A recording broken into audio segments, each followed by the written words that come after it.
My name is Bijaei Jayaraj, as Gaurav mentioned. I work for a company called Loylty Rewardz, essentially an organization that is in the consumer loyalty and relationship management space. More than loyalty and relationship management, more about consumer insights and analytics and consumer behavior analytics. That's what we do largely.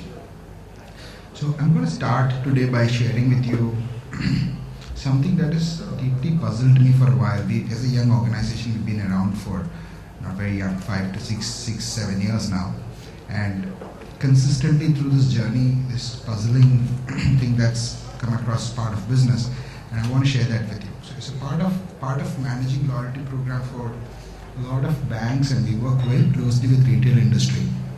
And recently, in one of the presentations that we were making to one of the large retail chains, the marketing team, talking about consumer behavior, their consumer segments, how do they address different segments, their understanding of the consumers, etc., etc. And 5 key questions came up. I want to share those questions with you. The questions are: how, do you know how many consumers have you lost in the last 3 months?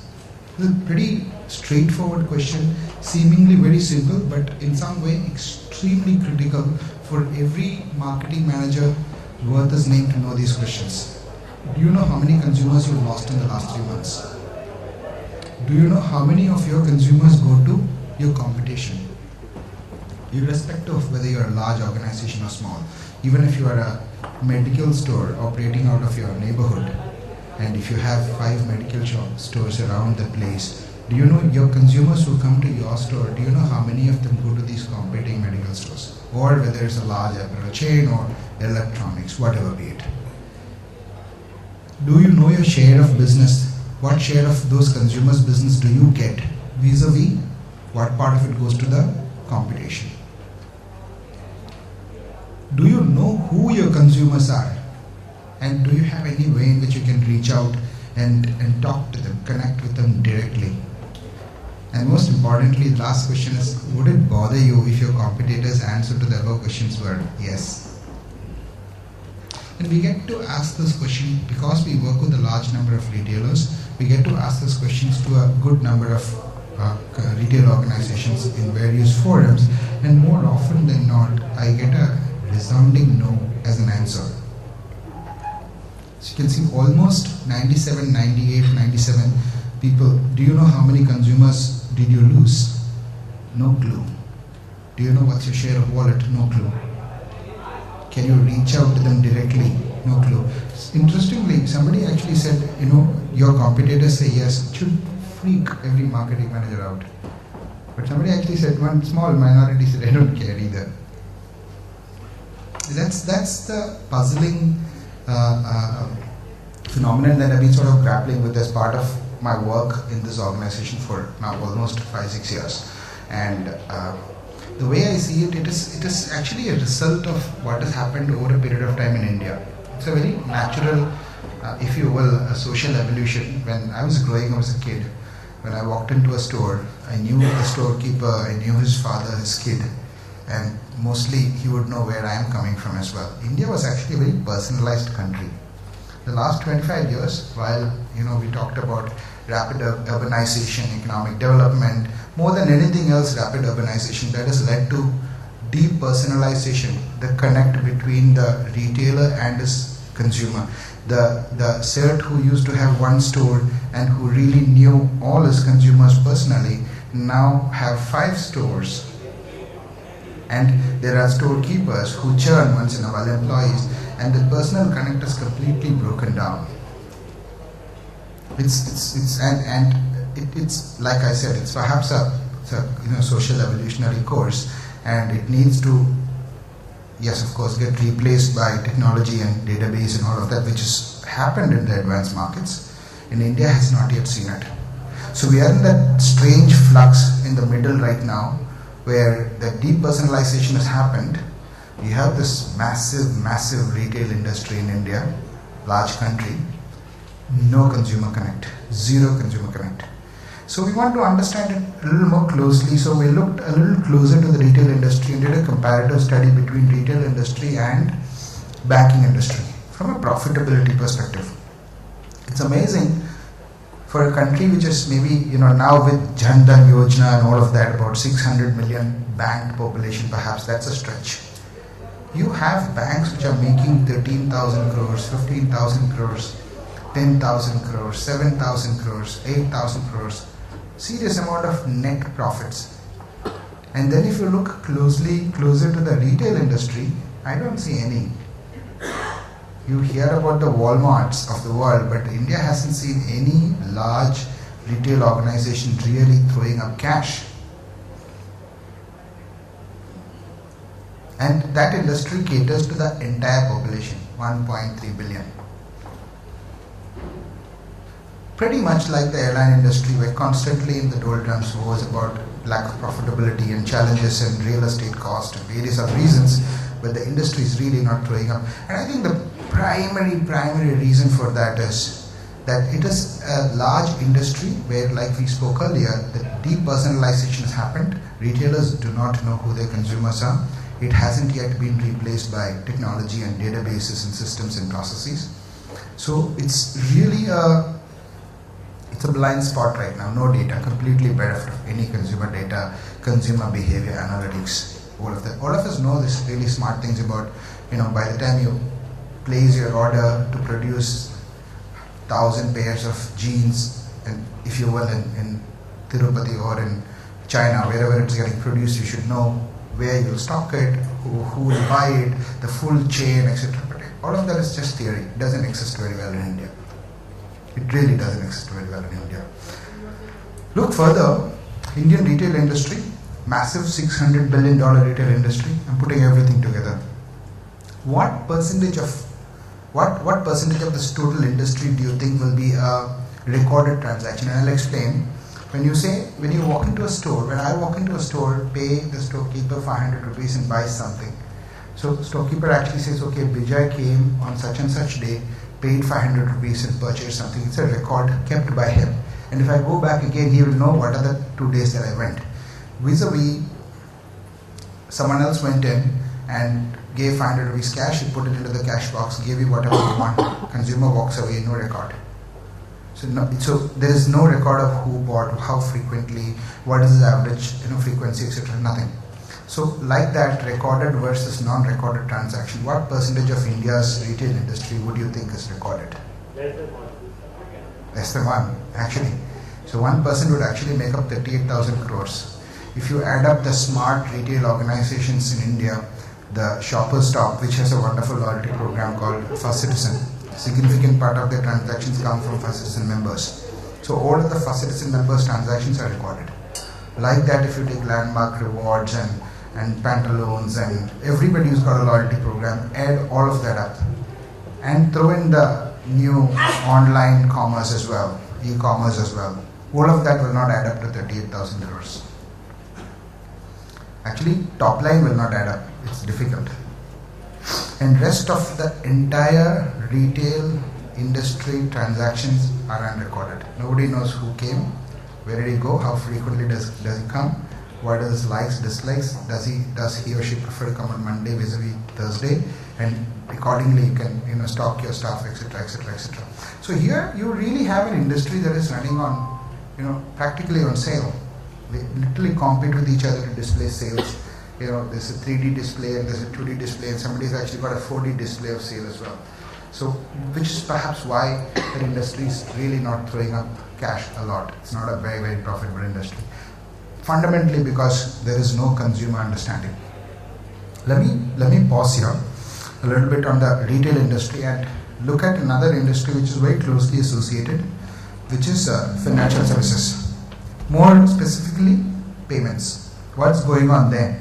And I'll look at the full spectrum of the payment, including the ATM transactions and the card transactions at the merchant POS systems using EDC terminals, MasterCard, Visa cards, Ingenico terminals or Verifone terminals, and the new age, the mobile payments and the online payments. Put all of them together and look at an aggregate data of the industry, presenting some more numbers to you. Still says cash is king. Actually, as an organization, we work in the intersection between the banking, the financial payment services, the financial services on one side, and on the retail, pretty much bang in the middle. And we, as an organization, essentially run a lot of retail, a lot of bank loyalty programs. We work for a large number of banks in India. Pretty much any bank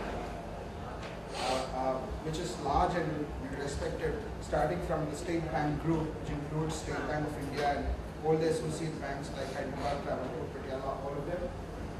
The three second largest banks, so to speak, Punjab National Bank, Bank of India, and Bank of Baroda. Next year, Indian Bank, Indian Overseas Bank. So essentially work with a whole lot of banks, and what do we do for these banks? We run loyalty programs for these banks, incentivizing the consumer's behavior, trying to influence the consumer's behavior to skew it towards what we want. So fundamentally, we started off focusing on the ATM/debit card space, where we have so many consumers withdrawing cash. Can we incentivize those consumers to say, hey, don't withdraw cash, instead, why don't you go and use this card to transact, pay directly, and get some loyalty points for that. That's the fundamental consumer proposition, but over a period of time, you may not be able to read all of that. It started off with debit card loyalty programs, then banks started on debit card and credit card, and a lot of banks have now started to run enterprise-wide loyalty programs. State Bank, for example, launched one of the first programs way back in 2009, ran it for 5 years. There was a debit card loyalty program, and just now relaunched the program, enhancing that and making it an enterprise-wide loyalty program, which would essentially mean that the bank would start awarding its consumers loyalty points for various transactions. Actually, State Bank is incentivizing about 26 transactions. You swipe your card to make payment, you get points. You take home loan, auto loan, education loan, CASA, agri-business, internet banking, mobile banking. So any and every transaction that the consumer is doing with State Bank, you would get loyalty points. One thing which gets silently done behind the screen is that all of these transactions go through a system which would then help you understand the consumer's behavior across the spectrum. The consumer is going to a grocery store or electronic store, it's also making some home loan payments, he's got an auto loan payments going on, his CASA balance is so much. So that is essentially what we do for all of these banks. We run that system. So that is essentially what we do for these banks. We very holistically, starting from conceptualizing the program to designing the loyalty program, deploying the infrastructure, technology, the loyalty engine, run the operations, run analytics, consumer behavior analytics, run communications, redemption fulfillment. Pretty much it's a fairly end-to-end service that we provide to these banks. And starting from having all of those consumer data in our system, including the profile data like first name, last name, date of birth, email, mobile, this, that, and the other. And then every transaction that the consumer does, all of that is brought together onto a common place, and in points are credited, and the consumer wants to redeem his loyalty points, that's carried out. So including customer service, where consumer would call and ask for, I swiped there, I didn't get the point, or how many points do I have, or all of that. So it's a fairly holistic, turnkey, one end-to-end solution that we provide for these banks. And cumulatively, these are the list of banks for whom we manage very holistic loyalty programs. We also work with a bunch of other banks, like for example HDFC, we run Infinia, Regalia, and Diners. But we don't do a very holistic service there. We actually just do the redemption, loyalty redemption part. But for most of our banks, starting from managing the entire program to managing the points, balance, accounts. So cumulatively now we manage loyalty program for 401 million debit or credit card holders across the country, across the various banks, out of a total of about 570 million. So that gives us about 70.4% as market share. That's the latest RBI numbers published. RBI is only published as latest as May. So that's on the banking side. Like I said, we work in the intersection between banking and retail. So we also work with a large number of retail organizations, reaching up to around 6,000 retail outlets across the country.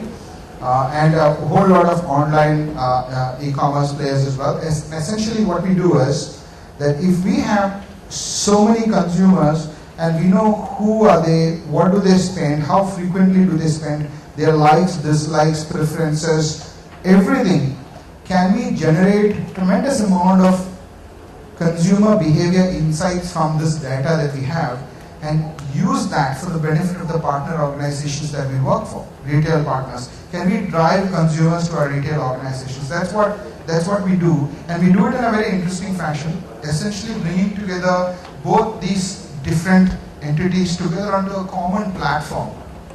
So on one hand, you have these multiple bank loyalty programs that we run, cumulatively adding up to over 400 million cards, and you have a whole lot of retail outlets across India who partner with us, bringing them all together onto a common consumer platform called Max Get More. Max Get More essentially is an accelerator where consumer would be awarded a whole lot of additional benefits.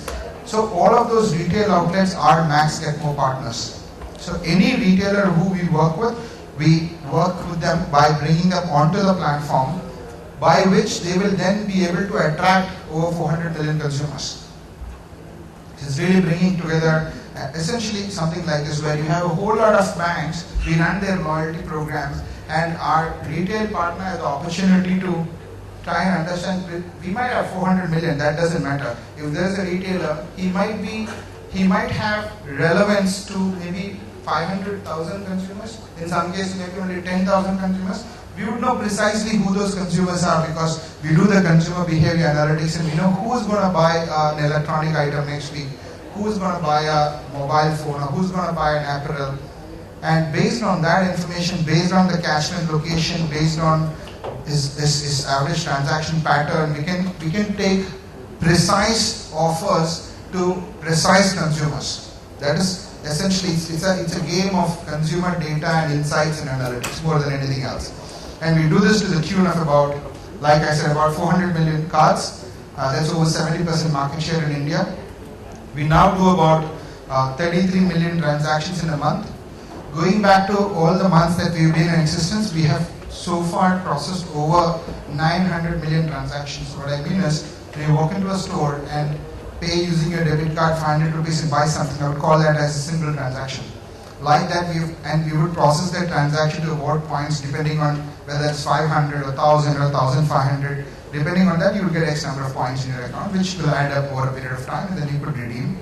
But more importantly, by doing all of that, I would also deeply understand the consumer and his behavior. It's all about analytics. And we do that to the tune of about 6,000 crores every month now, adding about 300 million points on a monthly basis. But interestingly, we've also redeemed over 1.7 billion loyalty points. Very few organizations across the world will actually be able to claim this, surely because of the scale and volume. If you have a single loyalty program, you have 5 lakh customers, 10 lakh customers. Even if you run it for 25 years, you'll not get anywhere near these kind of numbers. Because we accumulate across different organizations, these are situations where you're not just giving points. These are situations where consumers have stepped up and said, I have already earned so many points, now I want to redeem and I want to get something free, whether it's a movie ticket or a washing machine or a mobile recharge or a music download or thousands of merchandising items available. So our redemption spectrum is really wide and consumer could possibly get whatever he wants. And we actually have had consumers stepping up and saying, I've earned enough points and I want to redeem now, to the tune of 1.7 billion loyalty points. And truly our dream is, our journey as an organization, what we aspire to do is to create this ecosystem where on one hand we have different banks, different loyalty programs coming together, and that 500 million is not a challenge, we'll get there. We already have 401. Our incremental monthly organic growth is about 8 to 10 million cards every month. That's the number of new cards that the banks for whom we run the loyalty program, they issue new cards. And that's our consumer base increases continuously around 8 to 10 million.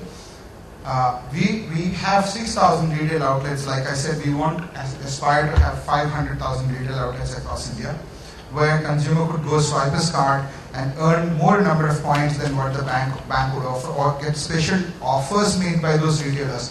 Imagine a situation where you have a retailer who has the ability to say, I want to send out a mail to every consumer who's come to my outlet in the last 6 months and spent more than 10,000.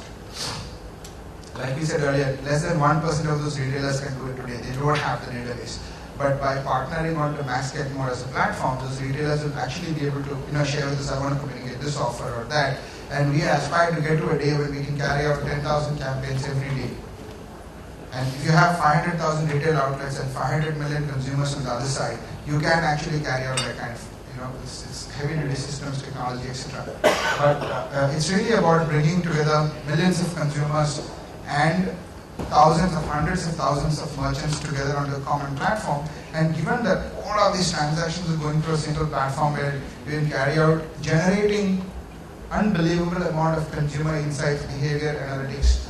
Just to look at numbers, if you are able to touch, say, $600 billion retail industry, even if you are able to touch 10%, that's $60 billion. If you take a retailer who's doing 5 to 7% of his top line as communication cost to acquire customers, and if I'm able to go to the retailer and say, hey, I can increase your efficiency, rather than going and doing an advert in a newspaper, spending 10 lakhs, spend much less, but spend it with us, you'll know precisely where consumers are living, who have very high propensity to what you're offering, and we can take an offer from you to those consumers, and we can make commerce happen. And via that, if I can increase 2% efficiency to his business of 10 million, there's $1.2 billion business. So that's what we do. It's exciting to build this platform, and we believe that, like I said earlier, as an industry, it's really in the dark ages, and our aspiration is to sort of try and help put things together and increase efficiency to the retail industry and to the consumers. Consumers today bombarded with multiple offers, mindless offers. I go buy an iPad, next 5 days I see iPad in every website that I go to. So if I buy an iron, next 10 days I see an iron for that. I'm not an iron selling person, so to speak. So there's a significant amount of work to be done in the retail space from an analytics, insights, consumer behavior perspective. And we believe that if we are able to do this as well as we aspire to do, it'll be worth living doing that. It'll be fun. Yeah, that's about what I have to say.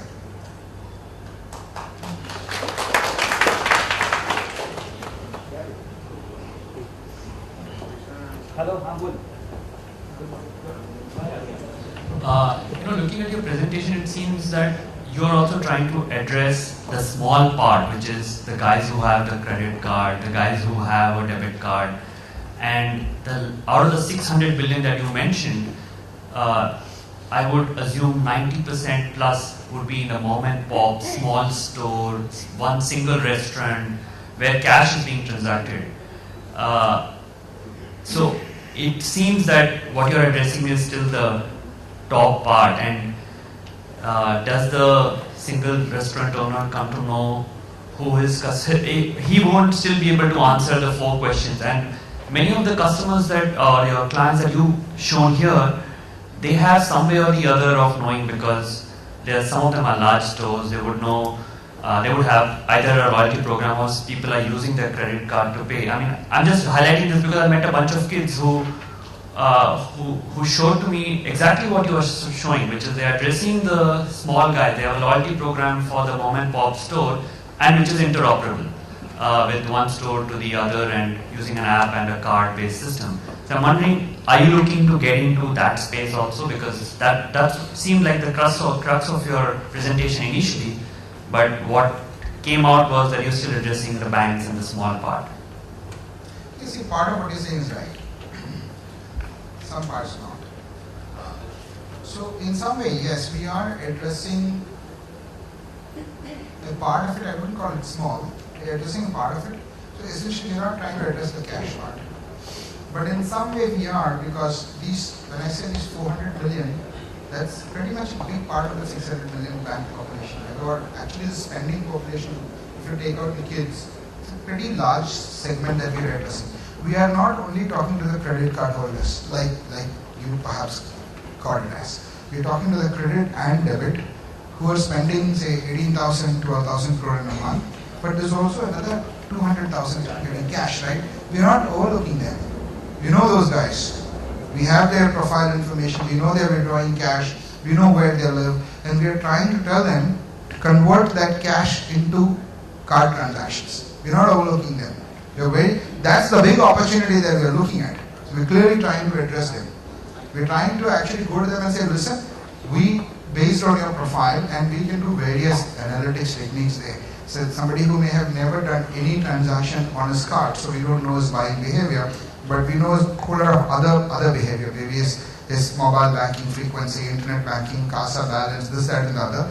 And we can see another consumer with a similar profile, and we can see that consumer's behavior and preferences, and we can superimpose that and make offers which are far more relevant to this consumer and get him onto this broader spectrum.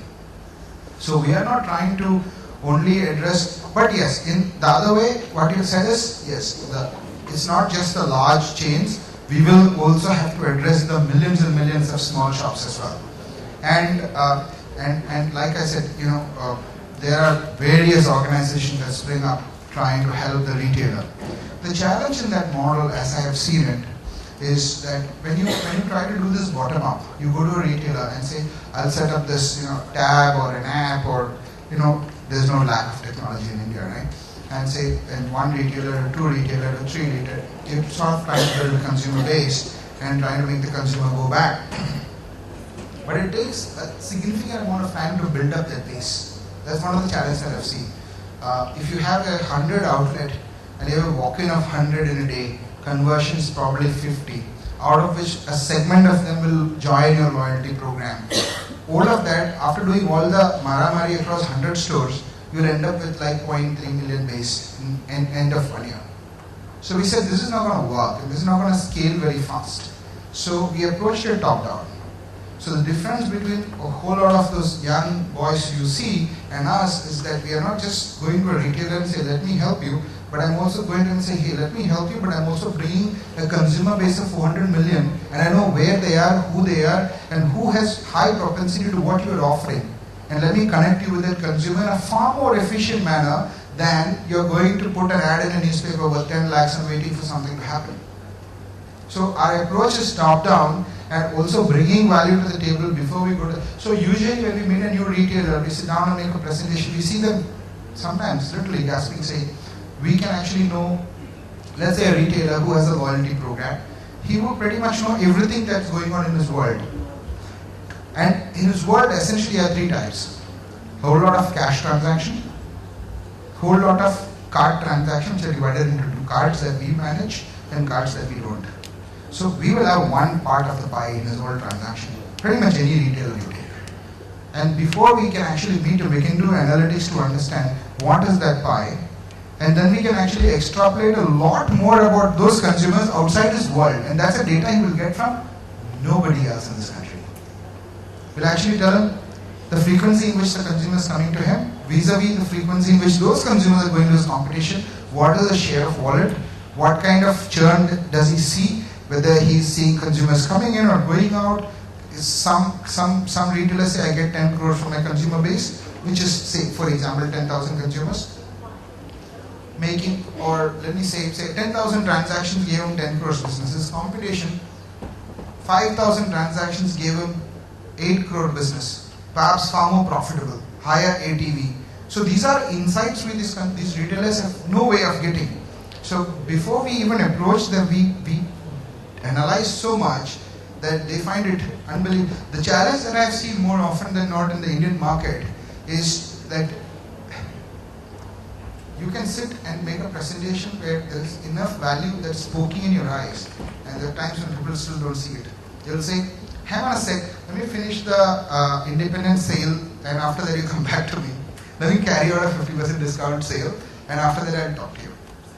So it's a cultural thing, it's a evolutionary thing where retailers need to really understand, to learn, to respect data and what they can do. Another very interesting research that actually just got done in the US. They did about, US numbers are small, about 2,500 True Blue retailers, retail consumers. They said, a consumer saying various offers that you get, 5% off to 50% off to discount sales to consumers value all of that. And we traditionally think that India is full of value-seeking consumers who go for the lowest deal. There is one thing that the consumers value more than these discounted offers, and that is a retailer's ability to tell the consumer that I know you. I know who you are and I know what do you like and I'll get that for you. So that research which just got published is heading us, thank you for all the deals, but can I trust you? That is the question, headline. It's an interesting read. But fundamentally what it says is that thank you for all the deal, I appreciate all of that, but do you know me? Can I trust you? Is there a connect? And that is something which India is still learning to respect slowly and steadily.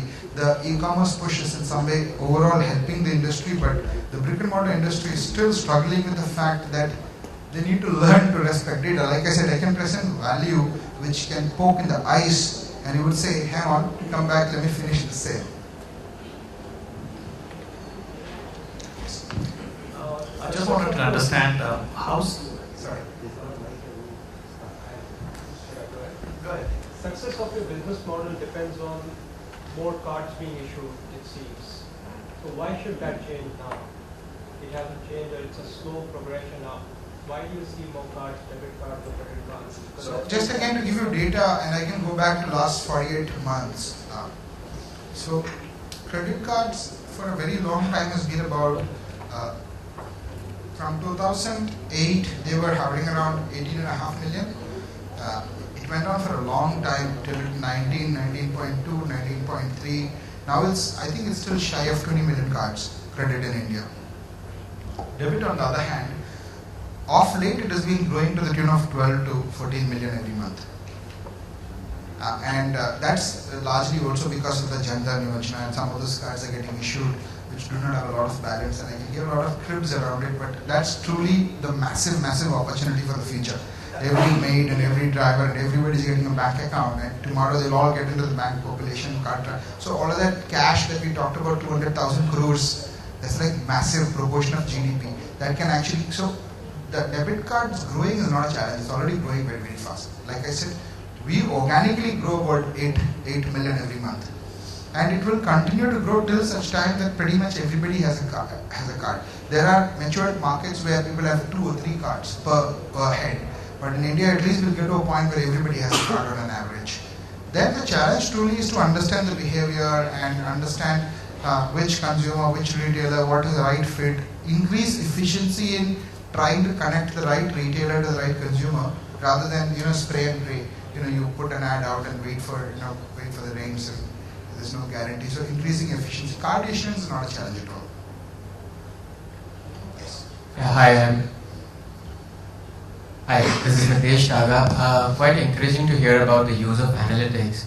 I think you mentioned about an example where you can predict who's going to buy a mobile phone or an apparel next month.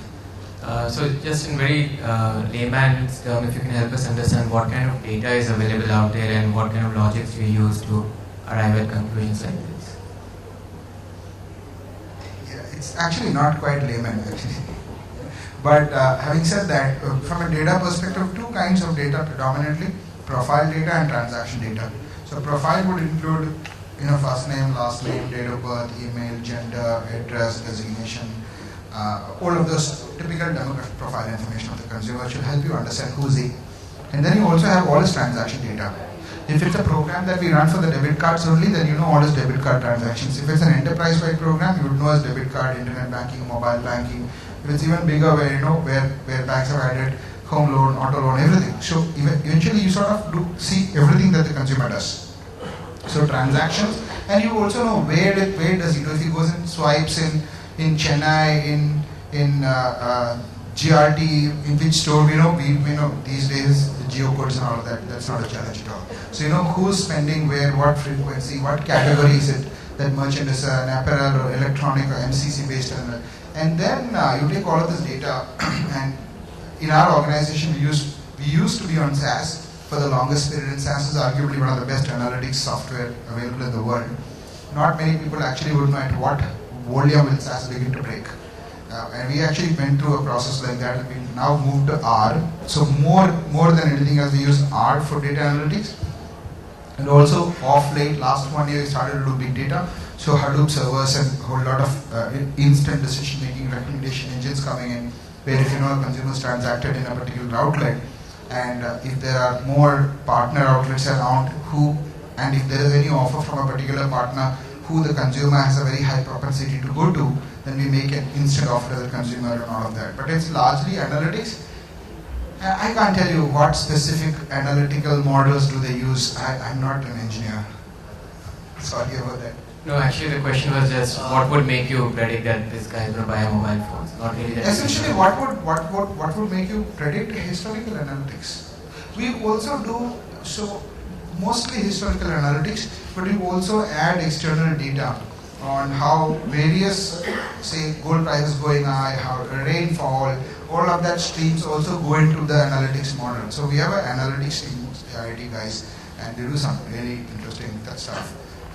So profile data is there, transaction data, there's some external information flows in about how markets are reacting or what is going on in different places. If there is a gold price is falling and is there an impact, so we see that already.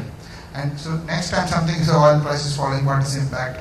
And these are over a large volume of data, so you can actually really see patterns, which you can then use to make predictive analytics. So we have something called propensity score for every consumer. And the entire data, I think we probably have about 5,000 segments, 5,000 different segments based on each consumer's preference or propensity to buy XYZ thing. So sort of connecting the right kind of offer to right kind. So to give you an example, there were days when we would set out a mail campaign for 500,000 consumers. Then we got a little smarter, we broke it into 5 different campaigns of 100,000 each, but each going to very relevant set of consumers. Then we learned to do that by sending 50 of them 10,000 each. Then we could do 500 of them at 1,000 each. I have seen campaigns precisely down to like 75 people, 100 people. We're talking about millions of data. But if there is an offer which you can take to 200 people, but precisely very high, you'll get 25-30% conversion. That's like obscene in the direct marketing world. 1% is the norm. So we've actually seen take up to the tune of 23%, 25%, which is really unheard of in the direct marketing world. And that's because we're really trying to figure out the consumer and making the extremely relevant offer to the consumer. And what is the threshold which you want to cross, saying propensity score above 90 only that we will send, or should we send above 80? Those guys can take those calls and execute campaigns.